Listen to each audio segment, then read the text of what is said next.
Is my screen visible, Rashwant? Yes, sir. Yeah. Okay. So we'll move on to the next topic, the flocculation. Okay. So next unit operation in the treatment chain, flocculation of water. Okay. Yeah. So now we could understand we are here. Okay.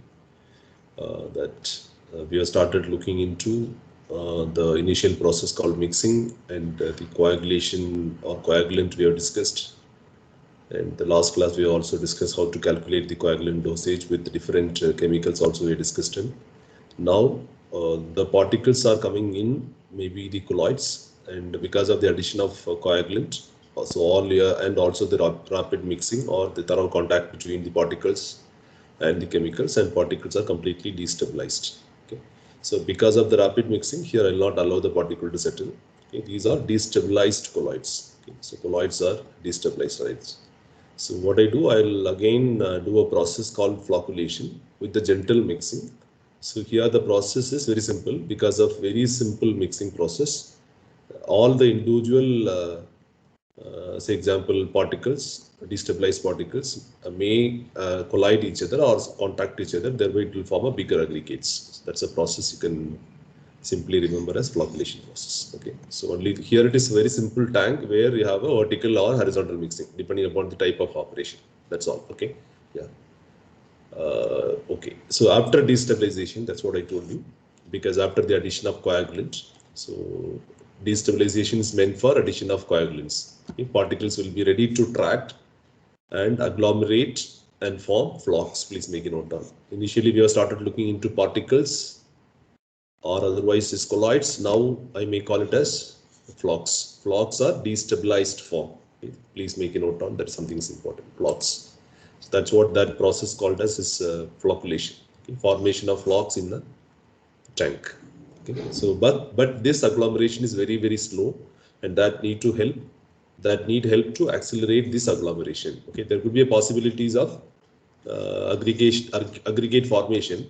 Okay, because imagine now the particles also moving with respect to the velocity of the water, and particles also may in different size and shape. There could be a possibilities of settling. Bigger particles may sometimes overtake the smaller particles, thereby there could be a possibility of collision. And here in the flocculation chamber also you may provide some sort of a vertical mixing, and because of the mixing, these particles may sometimes collide or attach or hit to the nearby particles, thereby it will become a flock, something like that. Please make a note on this point. Flocculation is not very fast process. It's a very slow process that need to help to accelerate this agglomeration. Okay, yeah.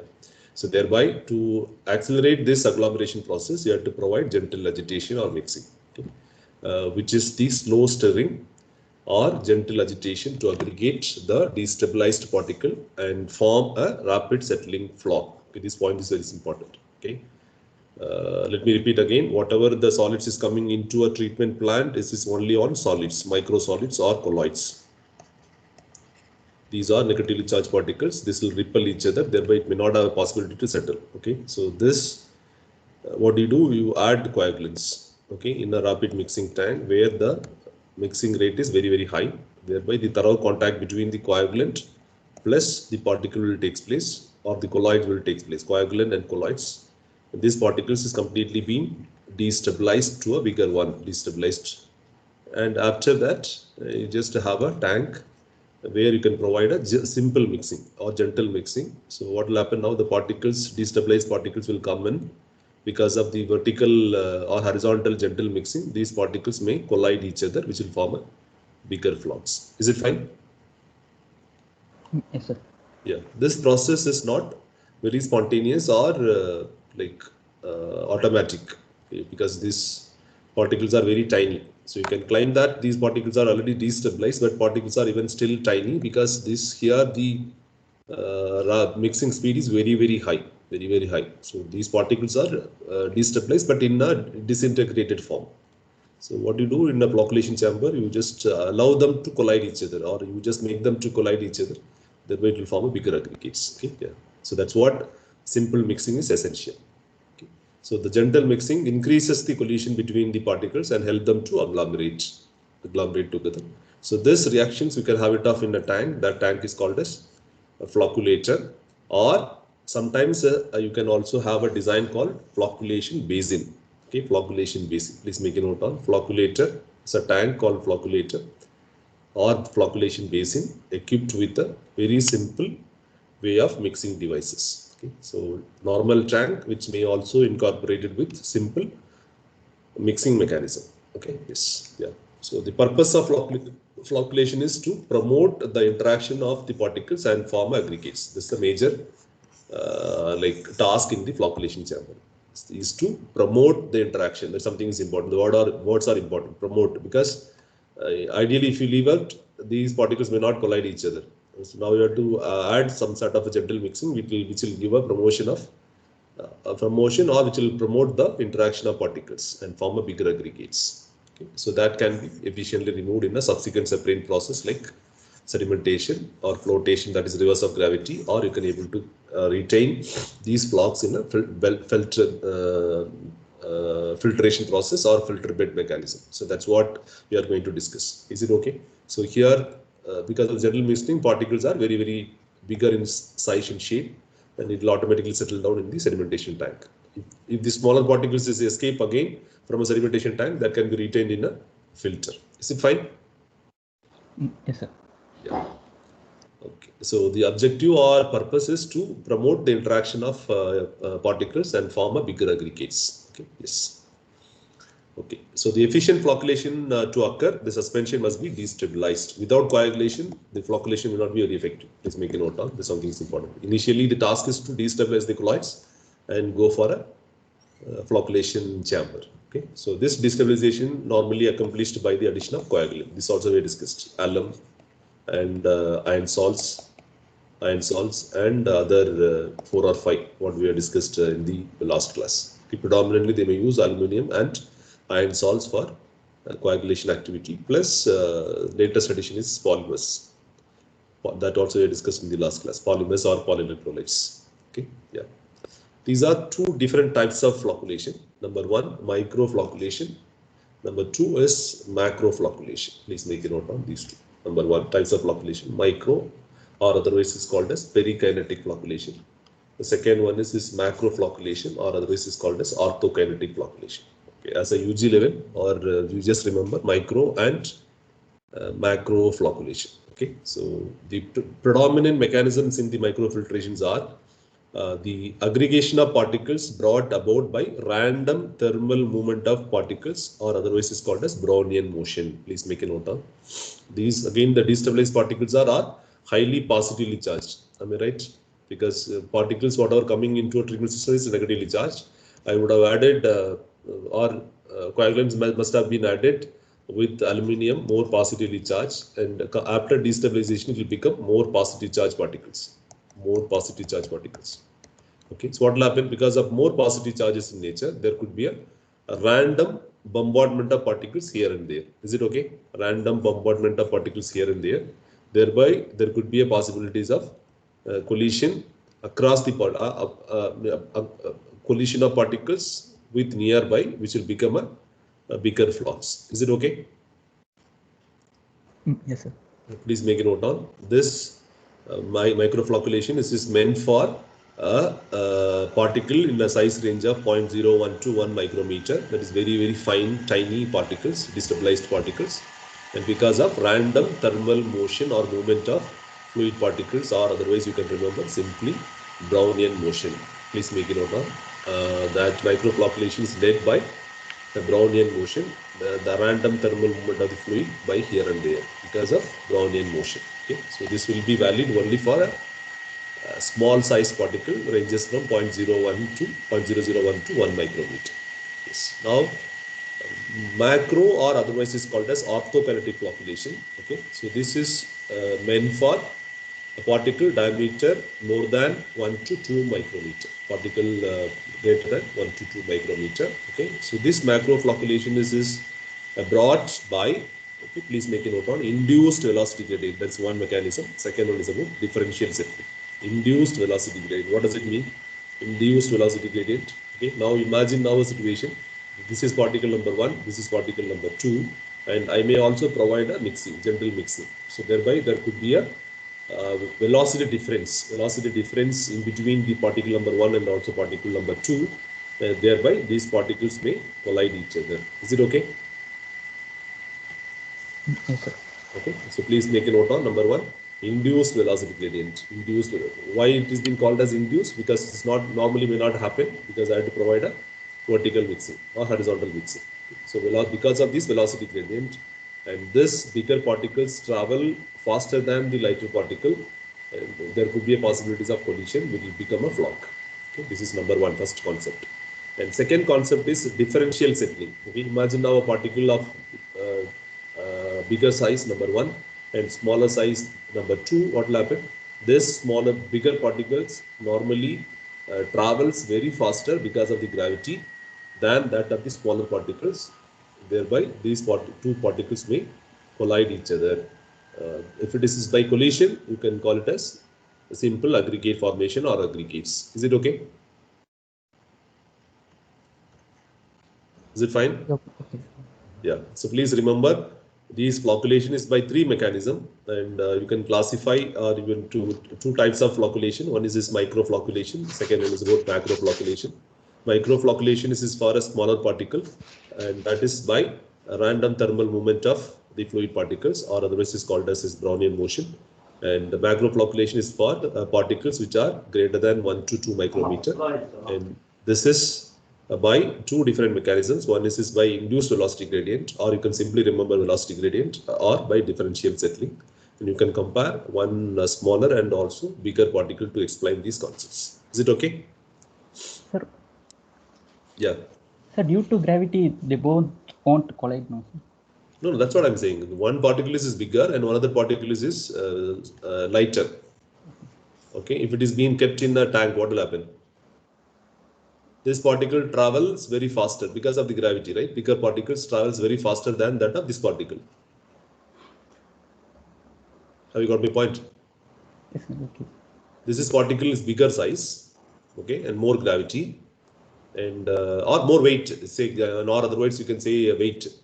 This is smaller one. This travels very faster. Sorry, this travels very faster than that of this one.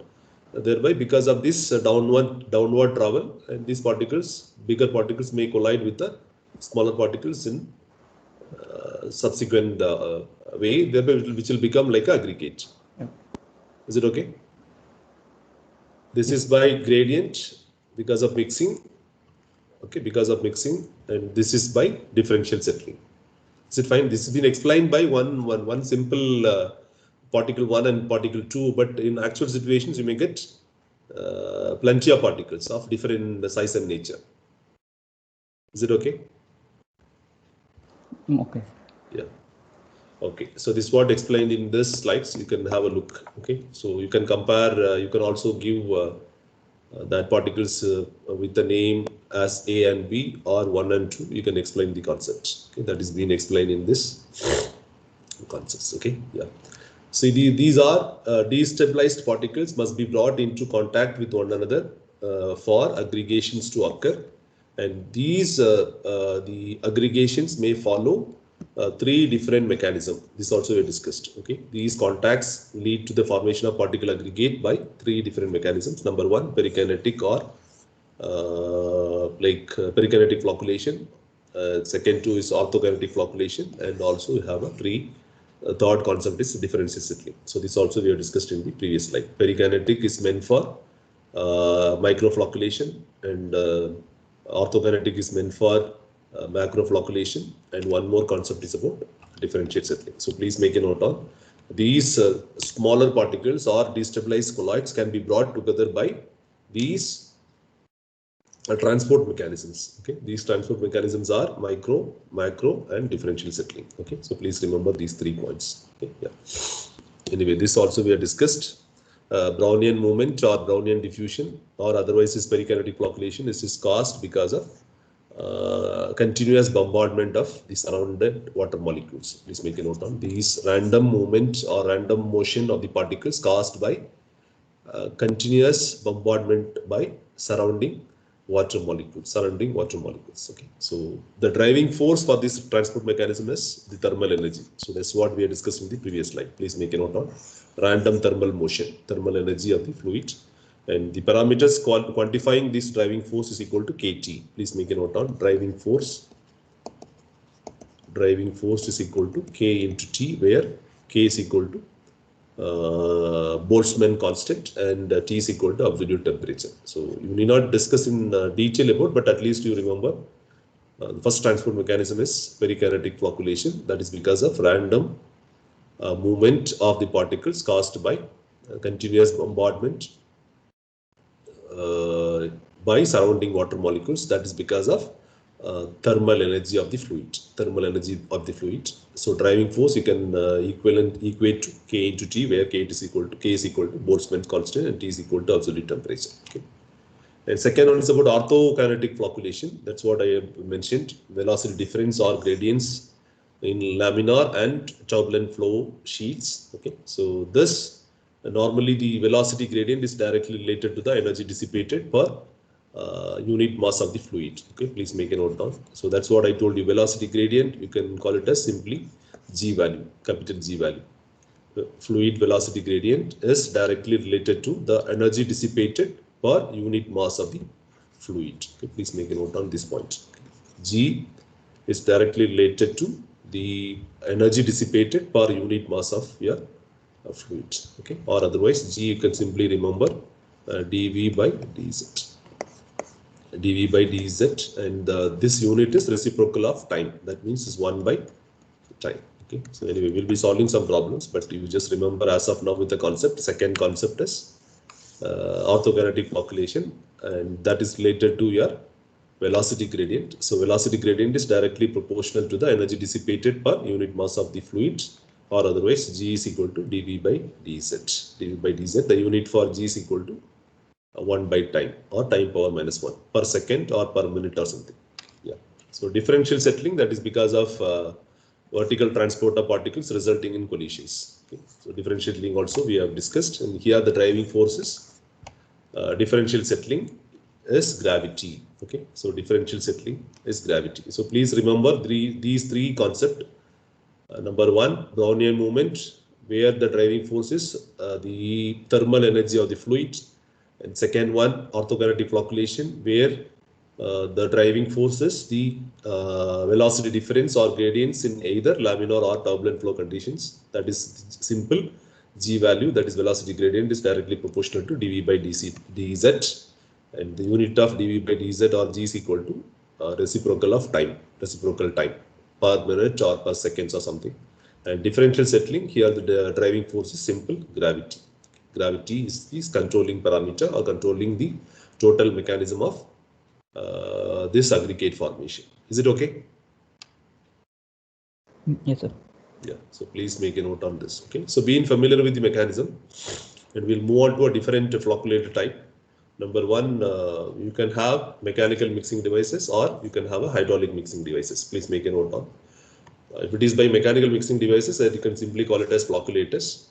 And if it is by hydraulic mixing devices, that you can call it as flocculation basin or flocculation baffled channels. Okay, so primary objective is to mix. I can provide these sort of mixing, or I can have these sort of vertical, these sort of channel mixing also. Is it okay? Is it fine? Mechanical, I have to design a mixing device. Okay, either maybe horizontal or vertical. That's what is being mentioned. I can do like this, or I can do a horizontal way. And if it is by hydraulic mixing, so what I do, I may increase the length of travel by horizontal, or I'll allow the water to pass it on up and down. So thereby, there could be a possibilities of horizontal baffled channels and vertical baffled channels. Is it okay? Are you able to imagine? Yes, sir. Okay, so simple by mechanical mixtures. Okay, let me draw. Okay, something like this. This is vertical mixing. Or if I have a channel, then I have a paddles like this, horizontal movement. Okay, vertical shaft and horizontal. Here also, if you see like a plan, then it will move here. It will move plan wise horizontally. So thereby, you can climb to be horizontal baffle channels. And you just imagine this is on section, it will move up and down. Water will move up and down in the baffles, thereby it is climbed to be vertically baffled channels. Is it okay? Yes, sir. Yeah, we'll see now. Vertical, now you could understand better. Okay, so this is the channel, or this is your flocculator tank. And this may be your shaft, vertical shaft paddle, and this also rotates in a clockwise direction, or clockwise or anti-clockwise. Is it okay? These are, you can simply call it as paddles. These are called boats.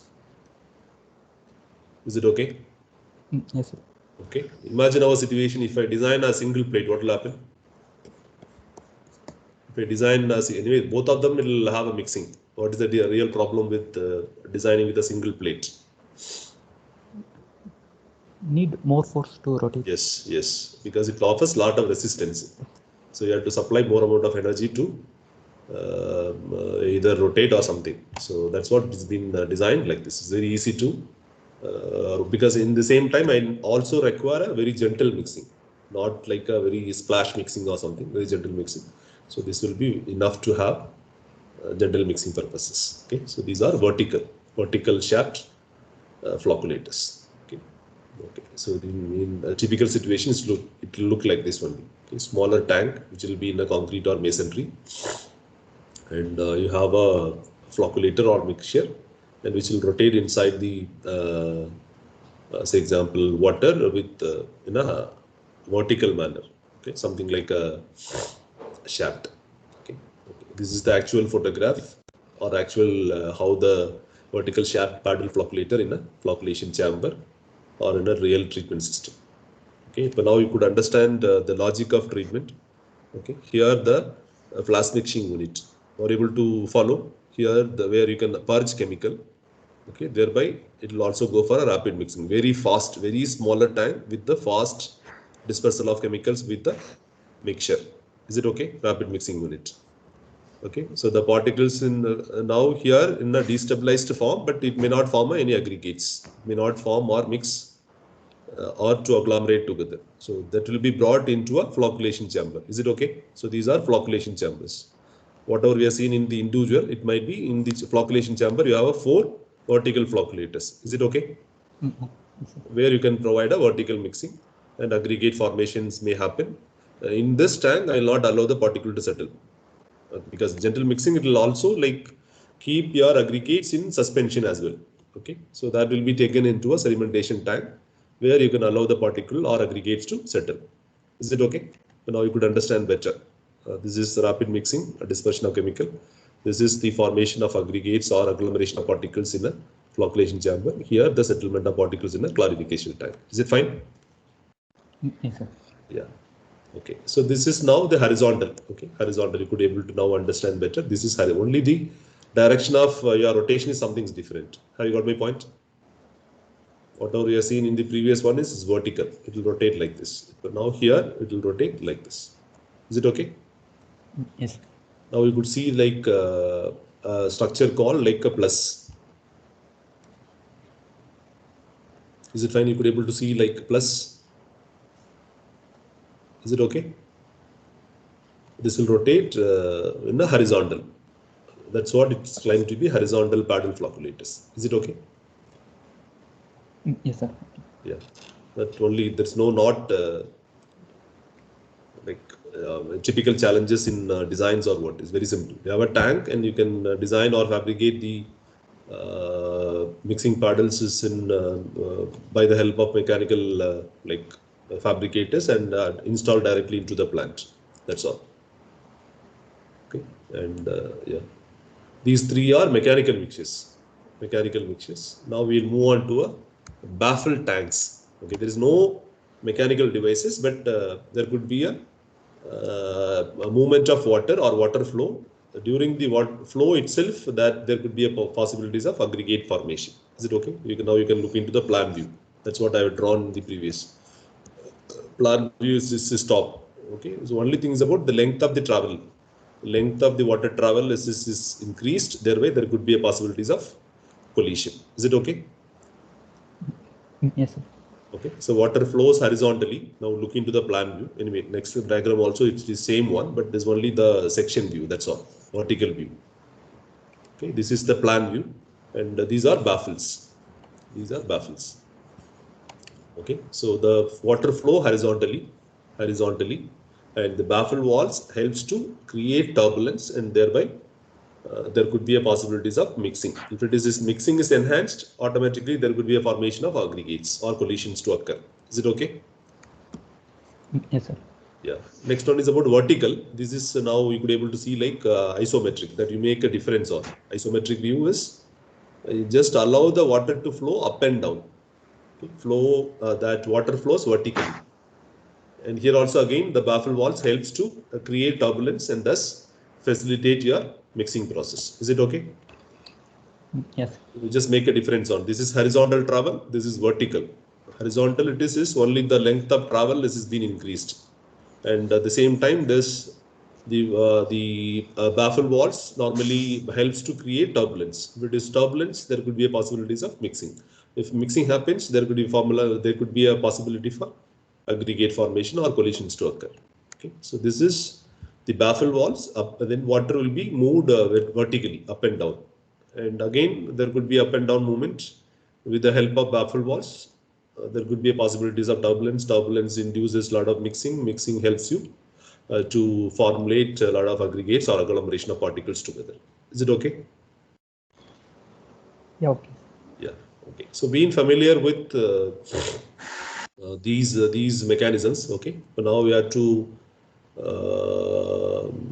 plan, or we have to see like what are the different forces, how the mixing happens, and dissipation also happens, and what are the different forces acting on a cube of water. Okay. Yes. Now what you do now, you consider a fluid element layer of unique dimensions with the delta x, delta y, and also delta z. Is it okay? So let me draw one more time. It's very simple. Is it okay? I may consider this dimension as delta x, delta y, and delta z. Is it okay? Is it fine? Yes, sir. Okay. So considering the forces acting upon the cube of water with dimensions of x, y, z, delta x, delta y, and delta z. So we are going to now calculate how much is the power input for your mixing process. Okay. So consider a force which is acting on a cube of water with dimensions delta x, delta y, and also delta z. Okay. Yeah. Now we just see force which is acting on with this surface, that is P multiplied by that is delta x and also delta z, delta y. Okay, this force, this side force acting on this side, this is only P into delta y and also delta z, and opposite side to maintain this. Okay, so there could be P delta y delta z.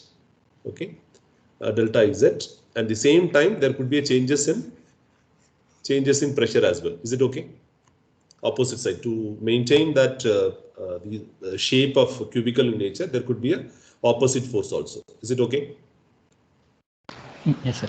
One is pressure force, another is about your shear force. Okay. Now you just imagine this side is about shear force. This force is acting this direction, and to resist you have a shear force. Shear force is tau into delta x into delta z. So delta x and delta z is your phase in which that the side or your face that force is acting on. Okay, please make a note on. To resist that particular this thing, it will also have an opposite direction. Okay, tau this direction, and opposite force is this direction. Pressure is this direction, and increment in pressure, it is from this direction. Thereby, this cube will react, or cube will remains as cube. Is it okay? Yes, sir. Okay, now you can just consider or look into the diagram. You just equate the forces acting on the same direction. That's all. Okay. So now what do you have to do? What is the forces acting on one direction? Number 1, number 2, which is equivalent to number 3 and number 4. Is it okay? Now you are going to equate the forces which is acting on the same direction. Is it fine? Yeah, okay. This is P. 1 and 3 are opposite. 1 and 4 are opposite to each other, and 2 and 3 are opposite to each other to maintain your cubicity. Now I am going to equate the forces which is acting on the same direction. That means I have to equate 1 plus 2 is equal to 1 plus 2 is equal to 3 plus 4. Is it okay? This is what we are going to discuss. Okay, so P delta y delta z plus tau into dou t by dou y into delta y delta x and delta z is equal to this force plus this force. Is it okay? Yes, That's sir. what. Draw the diagram nicely and mark the forces. Now we are going to equate the forces which is acting on the same direction. Okay, that's what I'm going to add 1 plus 2, which is equal to 1 plus 2 is equal to 3 plus 4. That's what we are going to write. So that's what I've written here. Is it fine? Now we expand that equation. So P delta y delta z, tau delta x delta z, d tau by dy into delta x delta y delta z, and P delta y delta z, dou P by or dP by dy into delta x delta y delta z, plus T into delta x delta z. Okay. Now what do you do?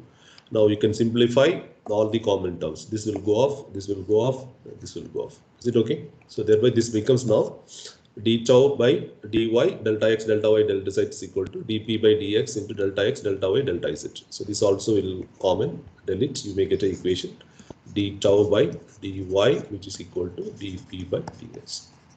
Is it okay? This is one relationship. Is it fine? Yes, sir. Okay, so please remember, it's very simple. I am equating the forces which is acting on the same direction. That's all. Okay, so what is the next step now? P dash, let P dash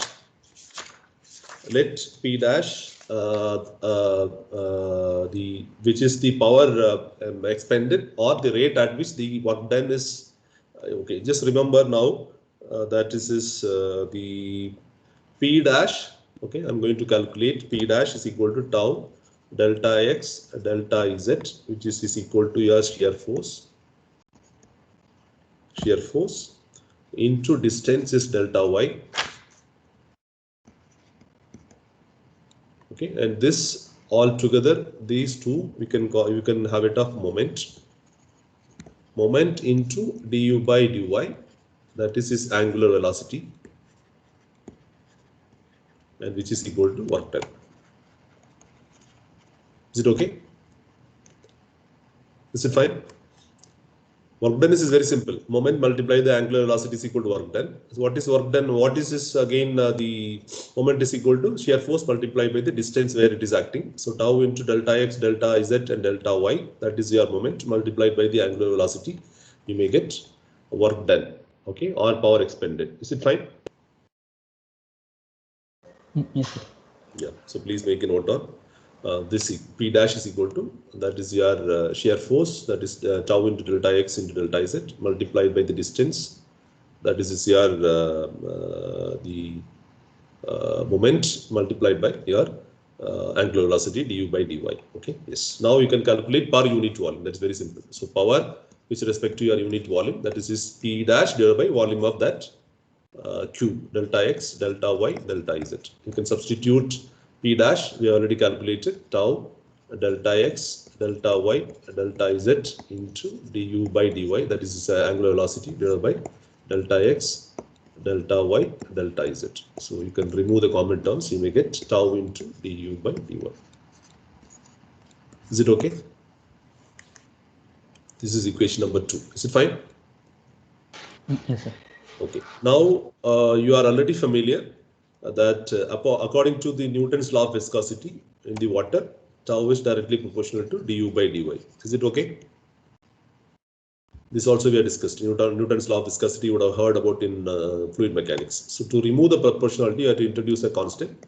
Tau is equal to mu into du by dy, where this mu is equal to dynamic viscosity of water. Is it fine? Yes, sir. Okay. So now you have, now what you do, you just substitute tau in this equation. So tau, this is mu into du by dy into du by dy. And du by dy is again a velocity gradient. So thereby P is equal to mu into g into G, thereby P is equal to mu into G square. Is it okay? Where du by dy is equal to mean velocity gradient. And G square, simply rearrange, G square is equal to P by mu, or G velocity gradient is equal to square root of Q by mu. Okay, and if I add V here, that is your total power.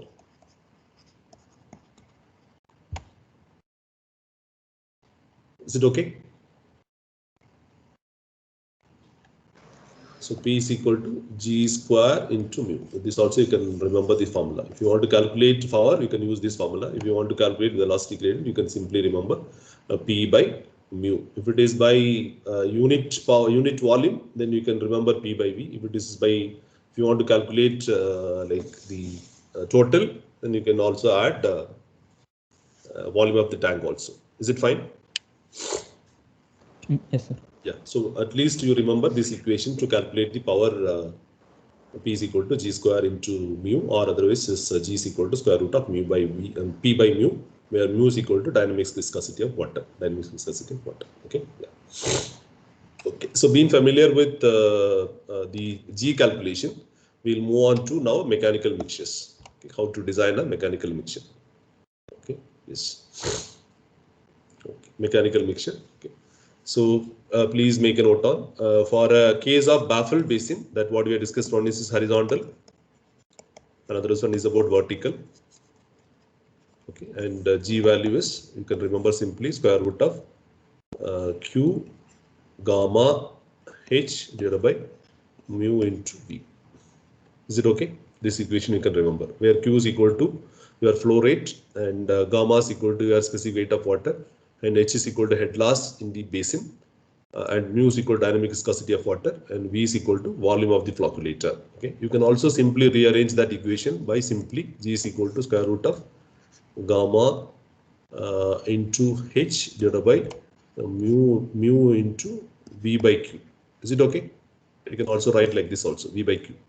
What is V by Q now?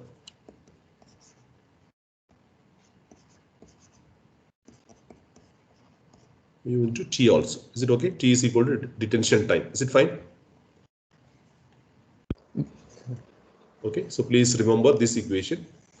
And this equation slightly modified, I can bring down Q. Okay, that V by Q is again detention time. Volume by flow rate, you can have detention time. Okay, you can simply remember G just square root of gamma H divided by mu into T. Is it okay? It's very simple formula to remember, where gamma is equal to your specific weight of water. Is it okay? Yes, sir. Okay. So in the case of this is for a basin. In the case of paddle flocculators, then you have to calculate what is your force. Please make a note on drag force. Drag force of an impeller.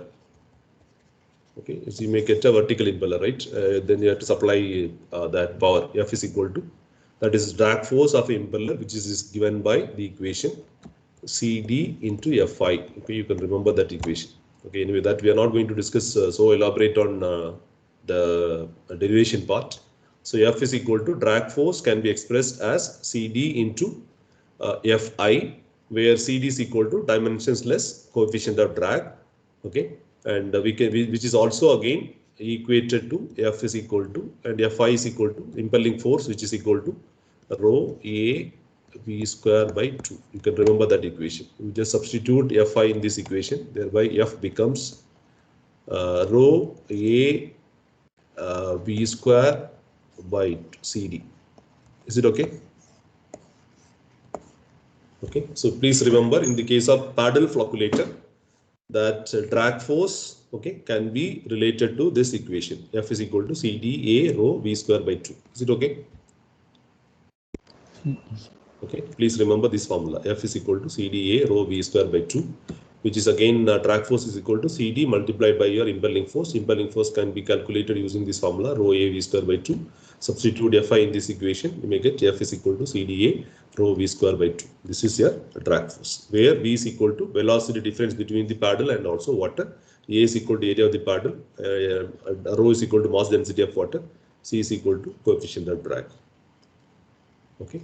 And if you want to calculate, say example, the velocity of the paddle, you can remember simply this equation, 2 pi Rn by 60. So these equations are all you are already familiar with. Okay, if you want to find out the velocity of the paddle, you can use this formula. So Vp is equal to 2 pi Rn by 60, where Vp is equal to velocity of the paddle, N is equal to number of revolutions, R is equal to the distance from the shaft to the center line of the paddle. Okay, distance from the shaft to the center line of the paddle. Okay, please remember.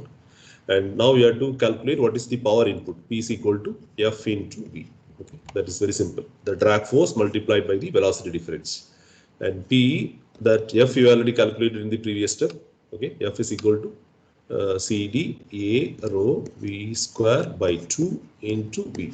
So thereby P is equal to CD A rho V square V cube by 2.